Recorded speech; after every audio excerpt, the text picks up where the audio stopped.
Hello everybody, jumpa lagi dengan saya Emrija Firdaus dalam Kepo Kepengen Podcast.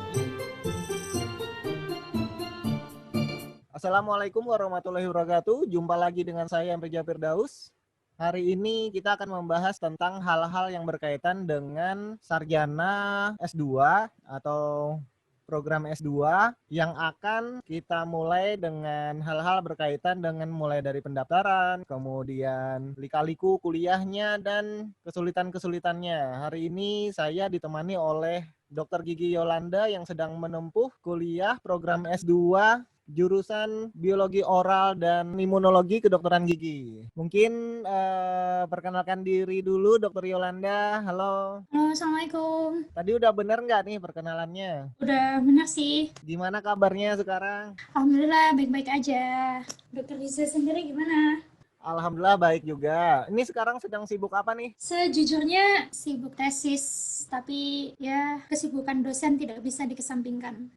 Ini ya, kuliah sambil ngajar ya. Gimana feel-nya? Ya ribet sih sebenarnya, tapi ya udah namanya hidup dinikmatin aja. Jadi gimana nih kuliahnya sama kerjanya selama COVID ini ada pengaruh nggak sih? Ada perubahan apa nih? Bisa ceritain nggak? Sebenarnya COVID bikin makin ribet sih. Soalnya kan otomatis kuliah harus daring, terus kerja juga daring walaupun sekarang udah masuk ke kantor. Jadi tapi tetap daring dan itu kayak pressure-nya bikin 2 kali lipat gitu loh. Karena kalau kuliah tatap muka itu kan jamnya pasti, terus kayak minim banget sama kendala. Tapi kalau daring kadang kitanya lagi menyampaikan materi, ada beberapa mahasiswa yang koneksinya nggak stabil atau tiba-tiba keluar dari room.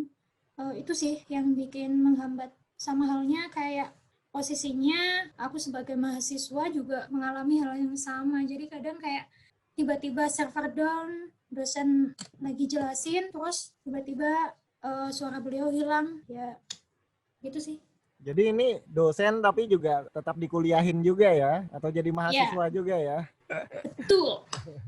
Terus ini artinya kuliah masih tetap jalan ya? Tetap malah kadang makin kayak karena pandemi ini kan bikin semuanya daring. Jadi waktu kan lebih fleksibel. Bahkan kadang malam pun kalau saya misalnya ada kegiatan bentrok nih. Jadi yang satu harus di reschedule. Biasanya reschedule-nya jadi malam atau jadi sore. Capeknya bikin 2 kali lipat sih. Jadi malah bikin ribet ya, yang harusnya tertata rapi malah nggak rapi sekarang ya. Mm-mm. Ini kan ngambil S2 nih, tanya-tanya nih ya, kenapa sih memilih ke sarjana, kok nggak spesialis gitu? Kenapa ya? Kok nggak spesialis jadi ditekankan ya?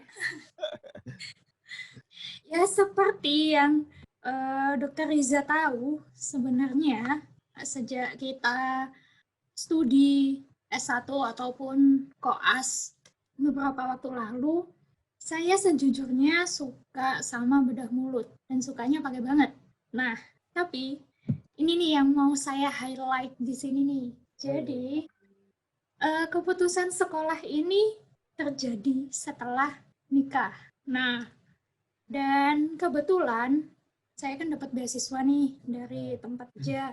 Nah, sebenarnya beasiswanya itu beasiswa untuk sekolah spesialis dan jelas saya mengajukan untuk ambil spesialis bedah mulut. Tapi, nah ini kehidupan setelah menikah ternyata tidak berbanding lurus dengan apa yang saya harapkan. Nah, jadi ya suami saya menolak untuk tanda tangan formulir persetujuan saya untuk sekolah spesialis bedah mulut di Bandung karena saya pengen kuliah di Unpad dan itu merupakan syarat mutlak untuk ambil spesialis bedah mulut. Jadi mau nggak mau ya sudah, antara cita-cita itu dipending atau memang harus dikubur. Nah, tapi kan namanya dosen juga tetap harus legal. Jadi kita tidak bisa tetap memaksa untuk, karena status saya sekarang masih dosen magang karena saya masih S1. Jadi mau nggak mau saya harus upgrade jenjang pendidikan. Nah, opsi yang paling mungkin Ya sudah ambil pasca sarjana, ambil S2. Jadi memang kalau sudah berkeluarga salah satunya memang agak sedikit banyak pertimbangan ya. Dan kalau mau S2 atau spesialis kelihatannya sama aja gitu ya. Tinggal kitanya aja untuk waktu, minat, dan lain-lain sebagainya. Mungkin gitu ya. Mm-mm. Dan restu keluarga Sebenarnya itu sih, nomor satu ya kan. nah itu sebenarnya orang tua sebenarnya baik-baik aja. Kalaupun saya minta tanda tangan kemarin pun nggak ada masalah. Tapi pertimbangan di sini mungkin kalau misal saya ambil spesialis lain, misal periodonsia atau konservasi atau yang lain, mungkin suami saya masih mengizinkan sih karena dari waktu perkuliahannya kan tidak selama bedah mulut. Bedah mulut kan harus 6 tahun dan posisi harus shift begitu kan, jadi nggak ada libur sama sekali. Sementara saya juga baru nikah, jadi ya tidak menyalahkan juga, dan tidak semua suami akan tidak mengizinkan. Jadi nggak usah takut untuk nikah sih, kayak seolah-olah saya jadi ini ya, ngomong kalau nikah itu bikin ngerecokin semuanya, enggak sih. Jadi ya mungkin karena bedah mulut memang lama, jadi pertimbangannya ya harus banyak sih. Tapi kalau misalnya nih, kan kalau sudah selesai S2-nya dan ada kesempatan ngambil spesialis, bisa nggak sih? Atau kamu mau nggak sih kalau kayak gitu ada gitu? Dan semua dapat izin gitu. Mau dong. Tapi ibaratnya masih bisa kan ya, walaupun sudah selesai S2, kita lanjut spesialis kan nggak ada halangan kan? Iya sih, masih bisa. Bedah mulut itu nerima maksimal 35 tahun kalau nggak salah. Wah, semoga aja nanti ya ada rezekinya lagi. Tapi ya mungkin juga nanti malah lanjut ke S3 nih. Amin. Kira-kira nyesel nggak sih ngambil S2 nih? Hmm, sempat di pertengahan tahun waktu lagi proses belajar itu nyesel, dan sempet kayak mau udah bilang ke suami nih, karena yang paling deket kan suami itu, kayak udah bilang aku udah nggak kuat sekolah nih, karena benar-benar teori itu kan S2 itu kan lebih ke teoritis banget ya, beda dengan spesialis yang masih ada praktikum, ada kerja, jadi skill dan teorinya seimbang. Sementara saya dari dulu emang kurang suka dengan hal-hal yang sifatnya hanya teoritis tapi tidak diimbangi dengan skill lab atau pekerjaan atau ya semacamnya. Jadi kalau dibilang nyesel sih bukan nyesel, tapi ada momen capeknya, terus kayak pengen nyerah aja gitu. Memang kelihatannya agak susah nih ya. Susah banget atau gimana sih menurut kamu nih kalau untuk jenjang S2 gitu? Susah itu kan perspektif orang beda ya. Jadi kadang mungkin susah buat saya, buat orang lain kayaknya nggak itu gampang gitu kan. Jadi definisi susah di sini menurut saya karena waktu ini saya cerita pengalaman saya di S2 FKG UGM aja ya. Iya, Saya nggak silakan. tahu di tempat lain.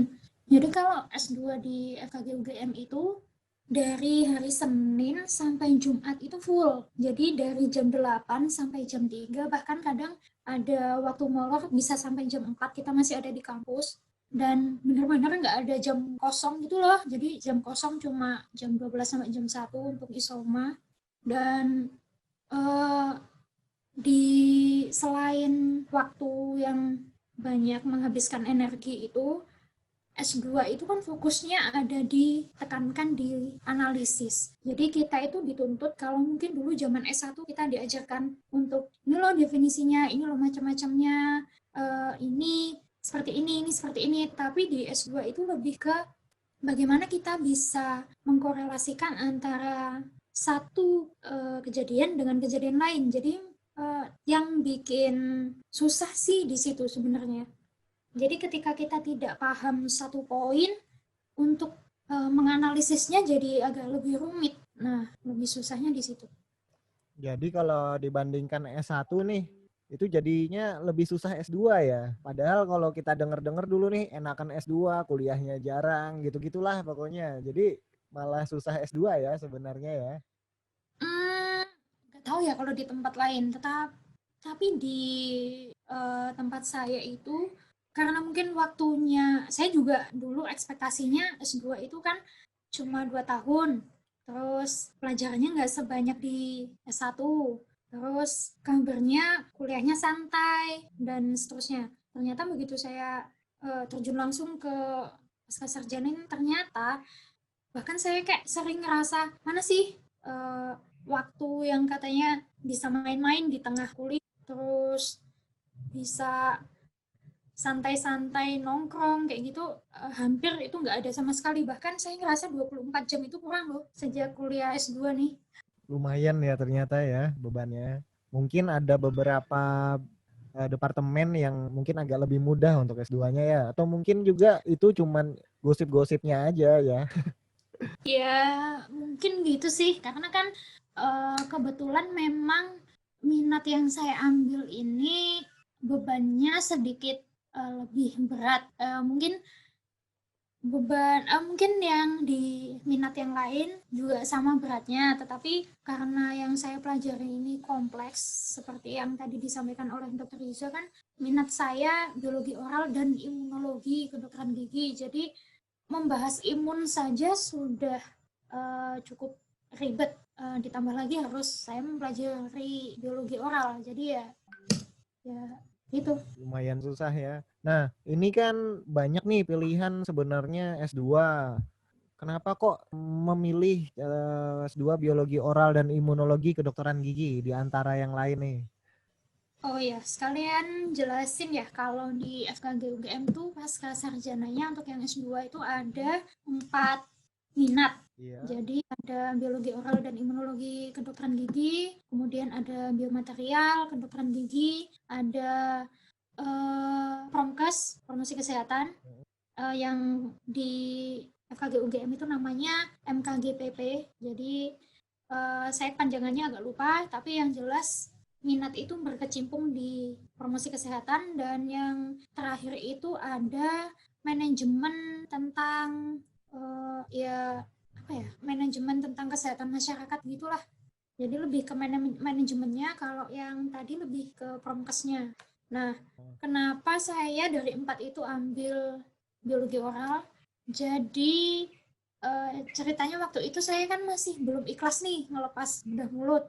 Jadi saya berusaha cari yang sekiranya ilmu saya nanti itu masih ada korelasinya dengan bedah mulut. Nah, dari keempat tadi ya, yang masih ada korelasinya ya biologi oral. Dan ini juga suatu kebetulan, dulu S1 saya kan tugas akhir saya itu membahas tentang oral cancer nih. Nah, jadi di S2 ini pengennya waktu itu mau saya perdalam lagi tentang oral cancer itu. Ada nggak sih kayak pertimbangan atau keputusan untuk memilih program S2 yang cocok dari kita? Kalau kamu tadi kan karena mirip-mirip gitu, mungkin ada teman kamu atau yang lainnya yang menurut kamu bisa jadi perspektif nih buat kami-kami yang nantinya pengen ngambil salah satu departemen S2 gitu, mungkin di antara 4 itu atau yang lainnya gitu. Menurut saya sih kembalikan aja ke passion masing-masing ya, karena S2 itu sebenarnya yang dibutuhkan itu komitmennya. Jadi kalau komitmennya nggak besar, kemungkinan ya kita akan patah di tengah jalan. Jadi kalau misalnya kurang suka nih dengan bedah mulut, dan ternyata lebih suka ilmu tentang masyarakat, lebih suka sosialisasi seperti itu, ya saran saya mending ambil promkes. Tapi kalau misalkan suka dan basicnya kuat tentang menghitung atau ingin tahu perkembangan bahan yang up to date, alat yang up to date, dan suka memang belajar hal-hal baru seperti itu, ya mending ambil biomaterial. Jadi disesuaikan aja sih, karena kalau dipaksakan endingnya bakal ada statement nih, kayak ada sih beberapa teman seangkatan saya yang kayak di pertengahan kuliah tuh ngomong, kenapa ya aku dulu ngambil ini ya gitu, kok makin kesini makin susah gini gitu, makin susah buat ngikutin, jadi harus belajarnya harus lebih ekstra. Nah, daripada nyesel, jadi mending dimantepin dulu emang passionnya, sukanya di mana, ya udah ambil itu aja. Oh, jadi gitu ya. Jadi memang banyak sebenarnya pilihan, tapi kita harus juga seleksi. BTW ini nanti kalau udah lulus nih, gelarnya bakalan dapat gelar apa nih?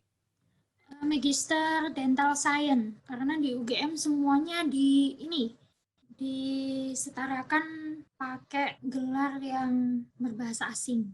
Oh, singkatannya? MDSC. OMDSY. Coba kita rekap lagi ya. Kalau misalnya ini kan tadi tentang beberapa hal yang setelah masuk program S2 nih. Nah, pertama-tama deh mulai dari pendaftarannya gitu. Mungkin gimana sih cara taunya tentang program S2 gitu? Sudah buka pendaftaran atau gimananya gitu?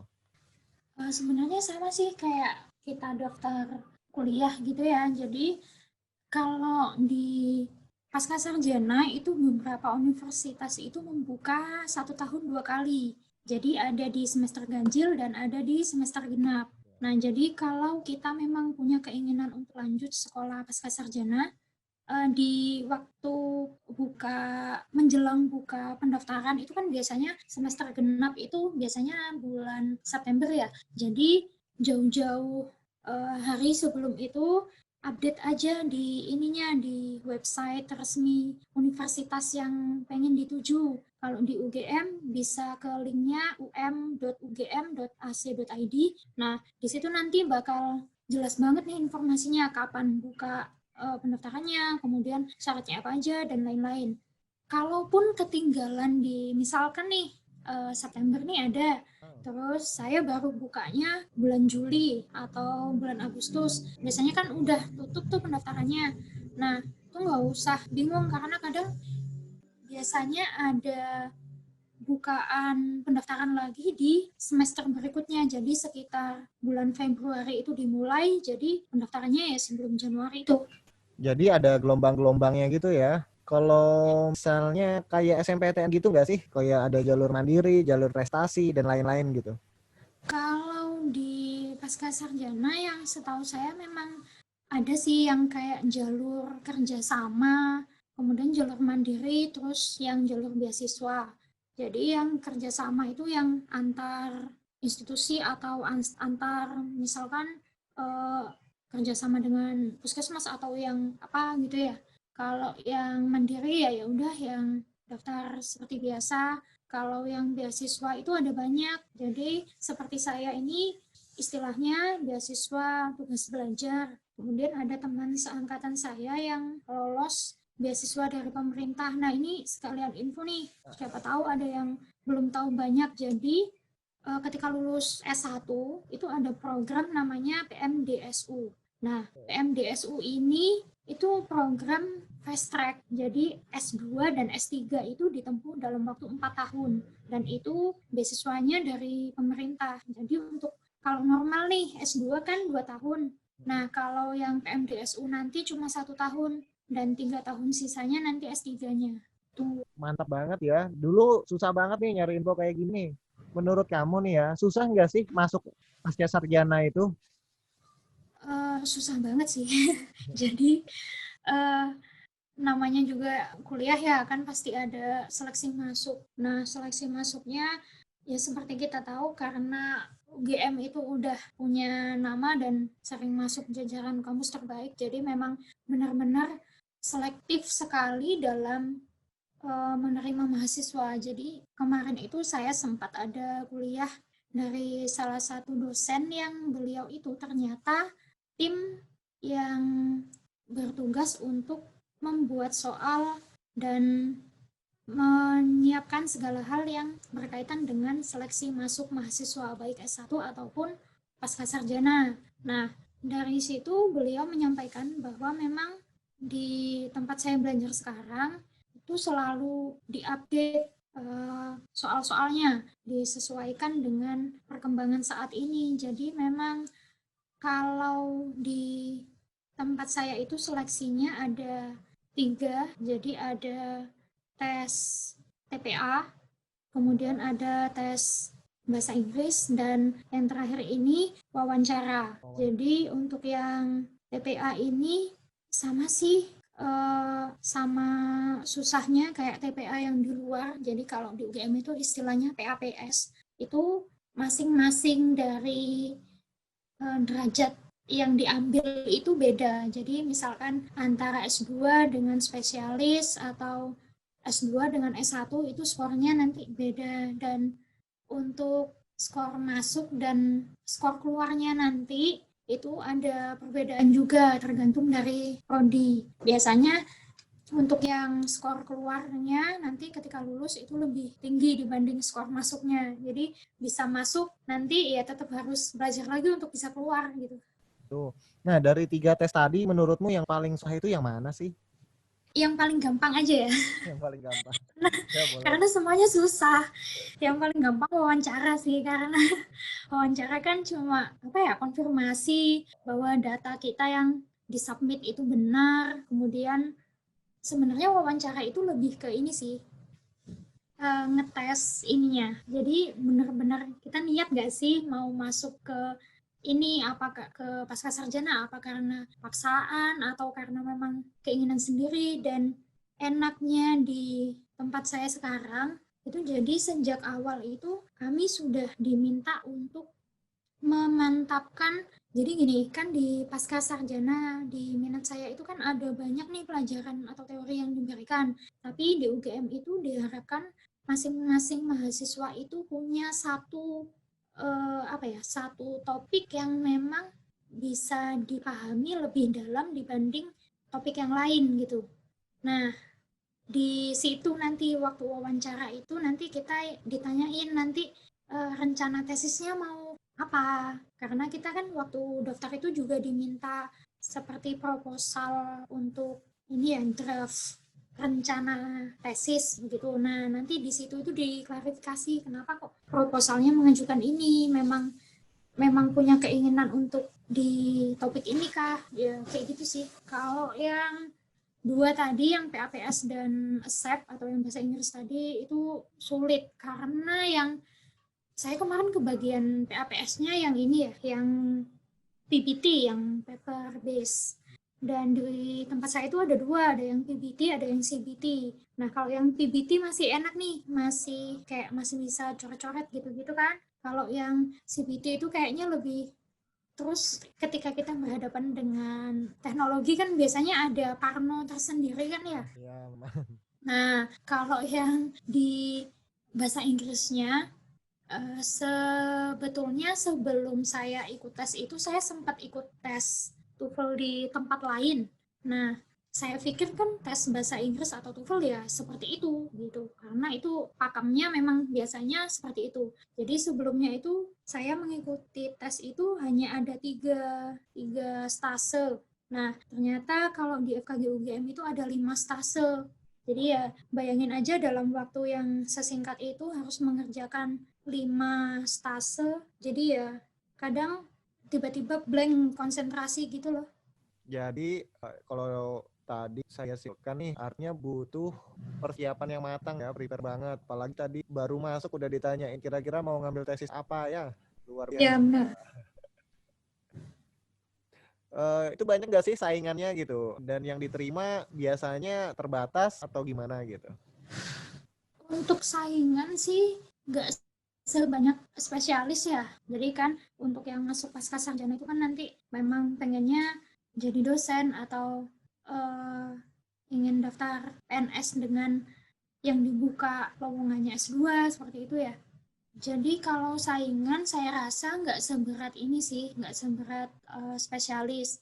Kalau kemungkinan diterimanya, jadi ya selama semua syarat masuk tadi terpenuhi, kemungkinan ya peluangnya untuk diterima besar sih. Jadi pasti mudah ya, yang penting tadi itu menyelesaikan semua persyaratannya. Benar. Kira-kira ini kan kamu dapatnya dari beasiswa nih. Kalau misalnya dari jalur umum biaya kira-kira banyak biaya nggak sih? Nah ini jadi masing-masing universitas kan punya style sendiri-sendiri ya. Kalau di tempat saya itu biaya semesternya itu disebut UKT, uang kuliah tunggal.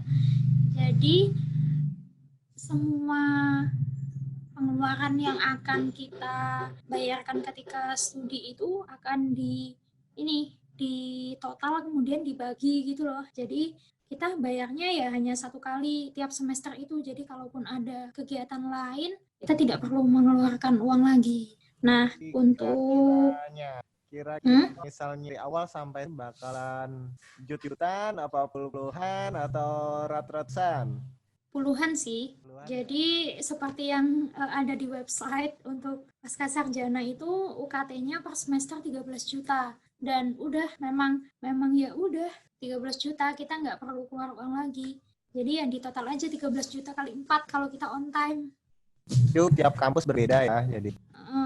Jadi ada teman yang di tempat lain itu sistemnya bukan UKT tapi tetap uang semester. Nah, jadi nanti ada uang masuk, kemudian ada biaya per semester. Dan kalau itu biaya per semesternya ringan, tapi uang masuknya sedikit lebih mahal. Jadi, tapi kalau di total sebenarnya jatuhnya ya sama aja sih.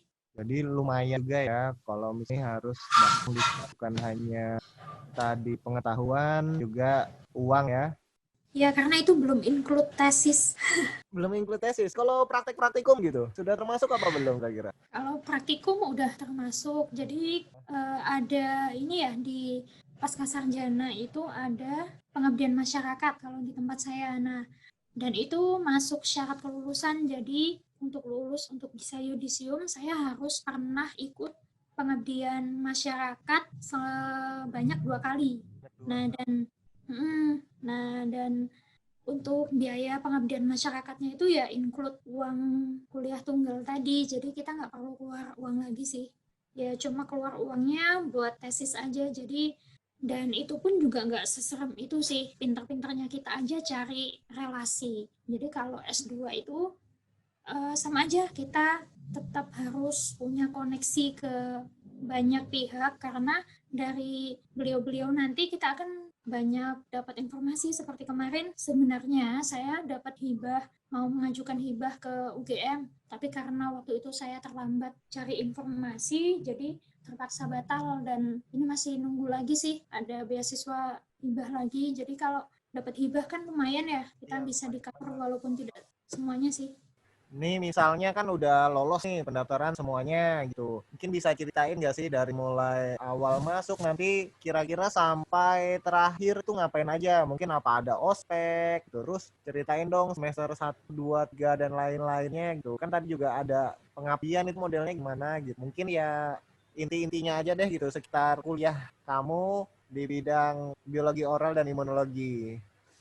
Oke, jadi pas awal masuk nggak ada ospek yang berbau perpeloncoan dan jadi lucu unyu gemes gitu, nggak ada sih. Jadi lebih ke karena kita udah pasca sarjana ya, jadi untuk perkenalan mahasiswa baru ya kita nanti akan dikumpulkan di salah satu ruangan, kemudian di situ nanti ada beberapa pejabat dari Fakultas Kedokteran Gigi yang akan memperkenalkan diri beserta staf-stafnya. Kemudian ada semua senior dari angkatan yang atas kita itu akan diundang. Dan di situ nanti kita perkenalan satu-satu, kita memperkenalkan diri dari mana, dan seterusnya. Kemudian sekaligus acara tersebut itu menjadi kayak semacam alih informasi gitu loh. Jadi nanti bakal ditanya, senior nih kenapa kok harusnya udah lulus tapi belum lulus, kendalanya apa nih gitu. Jadi di situ kita sebagai mahasiswa baru kayak udah punya pandangan, oh ternyata di minat ini nanti kemungkinan kesulitannya ini, yang bikin senior terlambat itu ini. Jadi kita sebagai mahasiswa baru udah punya pandangan. Nah, terus ini semester 1 itu ya udah sih, kalau di tempat saya itu lebih ke ilmu basicnya. Walaupun ada mata kuliah peminatan yang harus kita ambil. Jadi kayak ilmu basic itu kayak mempelajari tentang sistematika penulisan yang baik, bagaimana cara kita presentasi di acara seminar, kemudian diajarkan biostatistik, dan lain-lain.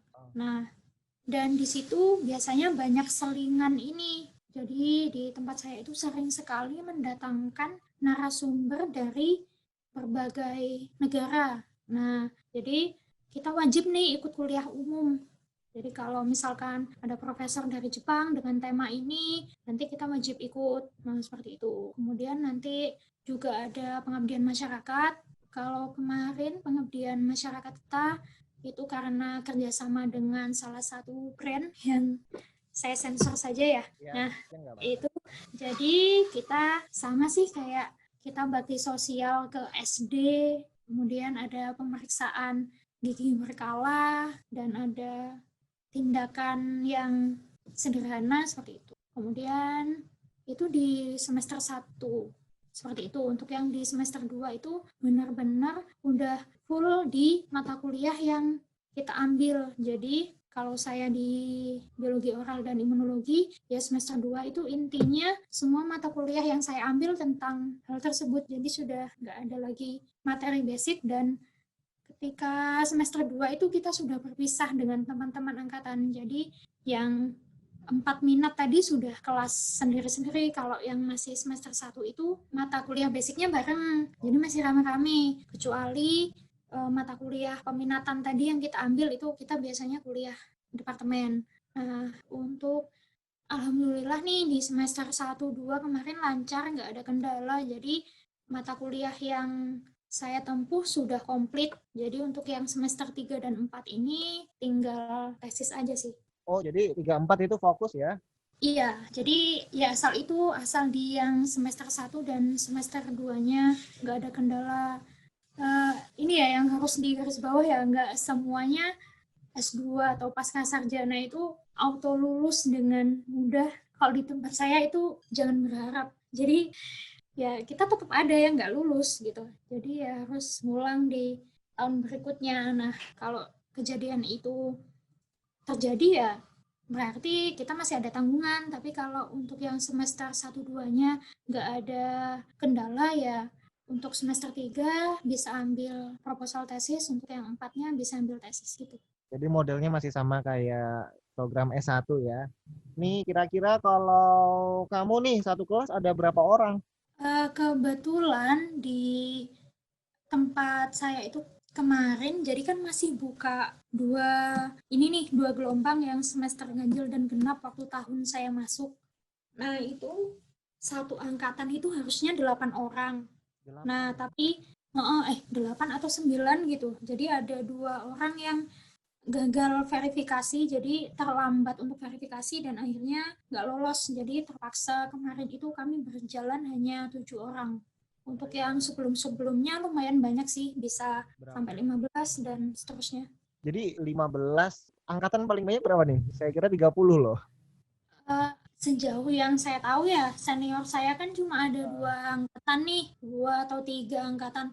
Itu kalau dijadiin satu, kayaknya hanya 50-an atau 60-an orang gitu deh.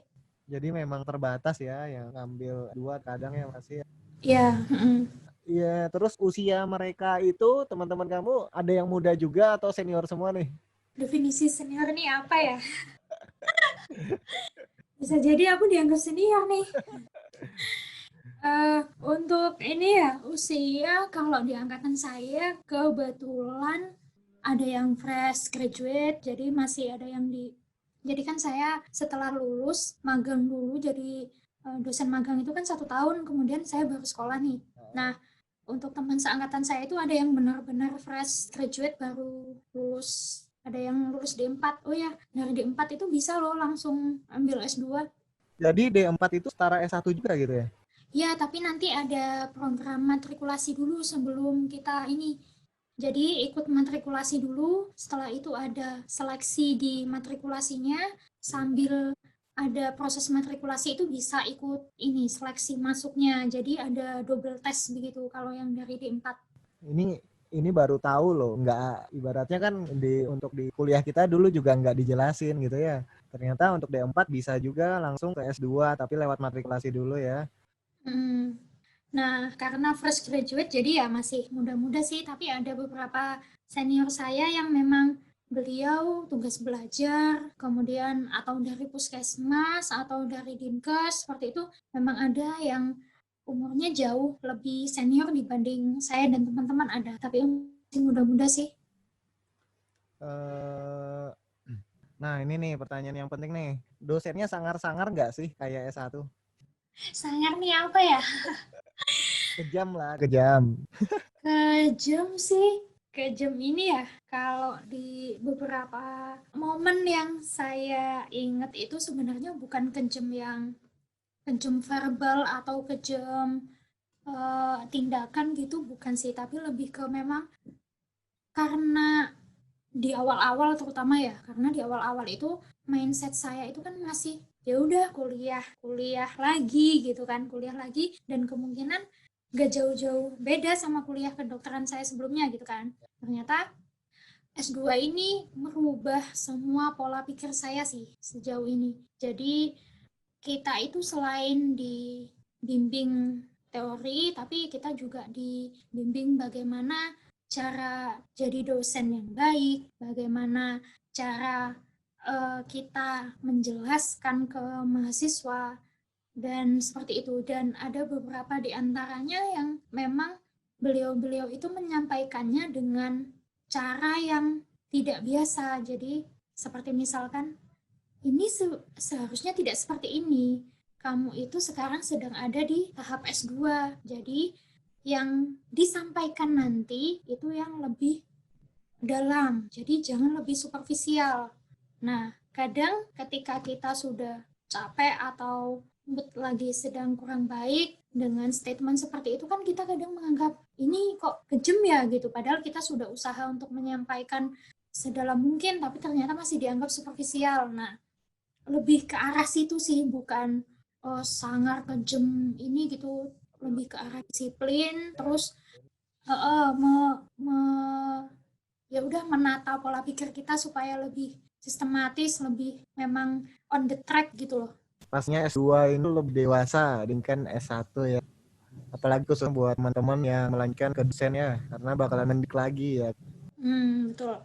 Ceritain dong suka dukanya kuliah S2 gitu. Mungkin ada momen-momen yang menurut kamu sampai sekarang itu makin ingat banget gitu. Apa ada gitu, suka dan dukanya gitu. Sukanya apa ya? Jadi kayak ngerasa update aja ilmu gitu. Jadi kalau masih kadang kan kita ketika teledor nih males baca jurnal atau males baca buku gitu kan, akhirnya kita nggak tahu ada update apa. Nah kalau ketika ditanya atau diskusi sama temen, kadang kan kita kayak ngerasa oh iya ya gitu, kayak kok aku nggak tahu gitu. Nah kalau sukanya di ngambil pasca sarjana ini karena kita dituntut belajar terus, jadi ketika ada diskusi atau ditanya teman sejawat yang memang sedang ada problem itu, jadi kayak kita masih oh ya kemarin aku habis baca di sini loh, jadi kayak ada seneng aja di hati tuh kayak akhirnya bisa bantu temen gitu. Tapi kalau dukanya itu lebih ke ini sih, kayak misalkan di tempat saya itu kan seperti yang saya ceritakan tadi sering banget mendatangkan narasumber dari berbagai negara nih. Nah, otomatis yang disampaikan oleh beliau karena beliau sudah profesor, itu biasanya materinya kan berat dan beliau menyampaikan dengan bahasa bahasa internasional menggunakan bahasa Inggris umumnya, tetapi dengan aksen negaranya masing-masing nih. Jadi misalkan beliau yang dari Jepang, ya aksennya Jepang banget. Yang dari Jerman, ya aksennya Jerman banget. Nah, kadang di situ nih kita nggak mudeng, nggak ngeh dengan materinya yang berat. Beliau menyampaikan materinya dengan aksen beliau, dan karena kita sudah di level pasca sarjana, jadi harus ada interaksi terus menerus kan. Jadi kadang ada awkward moment gitu loh. Jadi ketika kita dikasih kesempatan nih, silakan bertanya, itu kayak, hah tadi ngomong apa ya beliau gitu, kayak Kayak kenal udah orang ya. ya udah sih gitu. Nah, kalau itu semua menurut kamu nih dari semua pengalaman kamu, kalau sambil koas lanjut ke dua gitu bisa nggak sih menurut kamu? Tergantung sih, kalau misalkan ada program, setahu saya ada ya program yang khusus untuk yang masih koas atau yang bekerja, yang biasanya programnya itu kan di weekend gitu, Jumat, Sabtu, atau Jumat, Sabtu, Minggu begitu. Nah, kalau itu sih mungkin asal institusi koasnya itu memberikan kelonggaran.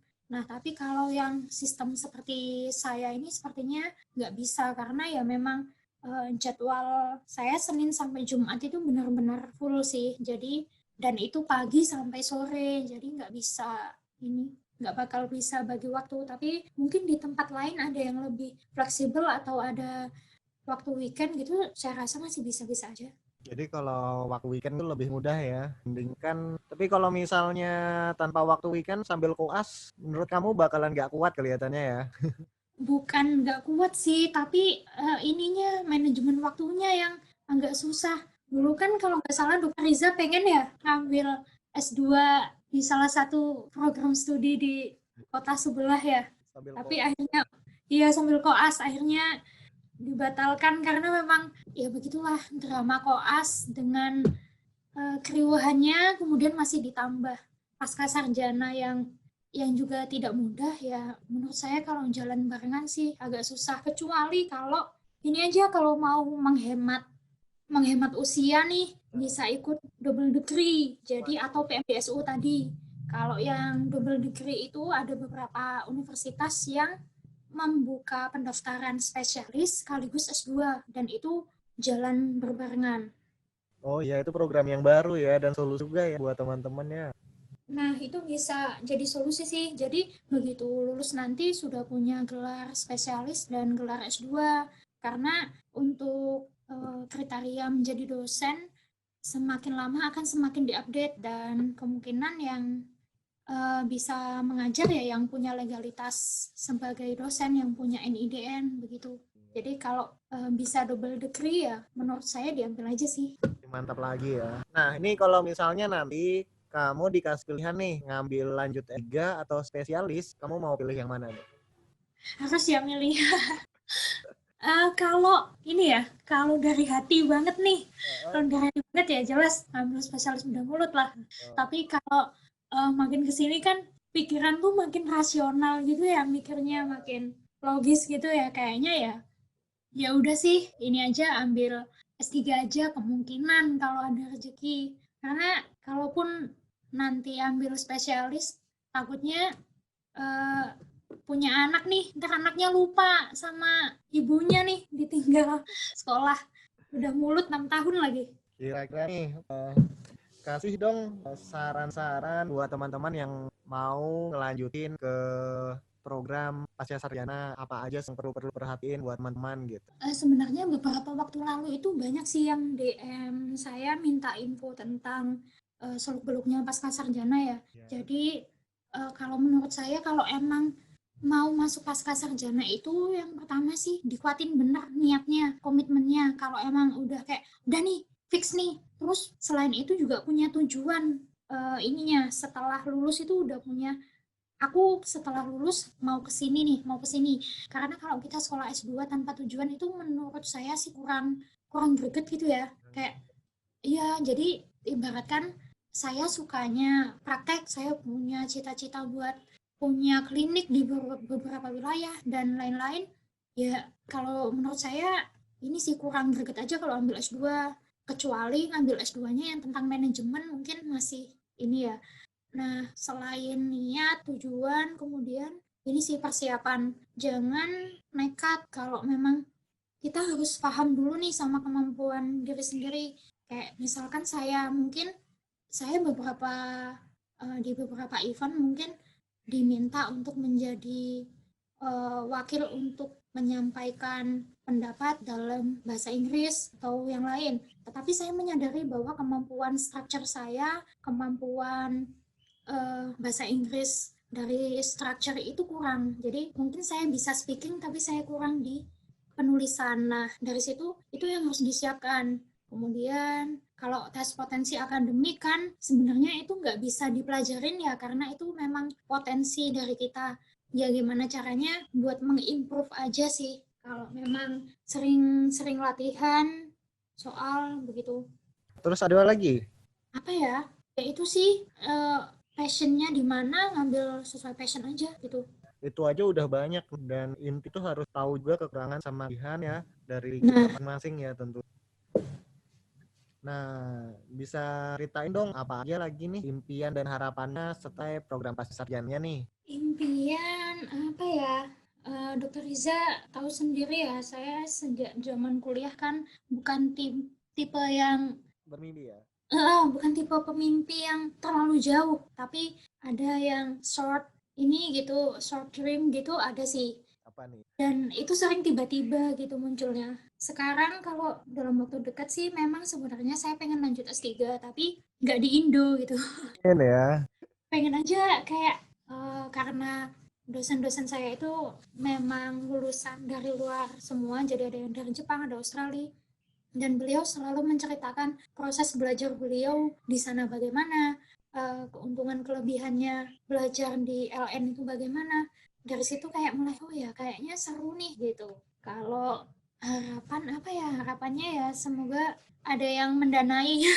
Dia harus sering-sering kelihatannya nih, cek-cek beasiswa nih. Iya benar sih, memang ada sih. Dan semoga aja COVID ini udah selesai nanti ya, dan normal nanti. Jadi bisa nanti keluar negerinya. Kalau enggak ya di lokal aja nih nanti. Iya sih. Ada yang mau disampaikan lagi buat teman-teman yang menurut kamu itu yang banyak banget ditanya tentang S2 gitu? Apa ya? Kayaknya udah semua deh. Semua ya. Iya, udah dikuras banget nih mau pertanyaannya. Oke, terima kasih banyak ya Dr. Yolanda. Semoga tambah sukses dan nanti bisa lanjut ke program S3-nya nanti. Kalau misalnya udah selesai duanya ya. Amin. Doa yang sama buat Dokter Riza yang rencananya mau ambil spesialis bedah mulut ya. Amin. Masih panjang kalau saya ya. Baik, saya ucapkan terima kasih banyak kepada Dr. Yolanda yang telah menemani saya hari ini dalam podcast kita yang bahas tentang program sarjana. Nanti mungkin nanti banyak juga bahas tentang biologi oral dan imunologi kedokteran gigi. Jadi mungkin nanti akan undang beberapa yang berada di departemen lain ini biar agak tahu perbedaan. Saya ucapkan terima kasih Dr. Yolanda. Makasih kembali. Assalamualaikum warahmatullahi wabarakatuh. Waalaikumsalam warahmatullahi wabarakatuh.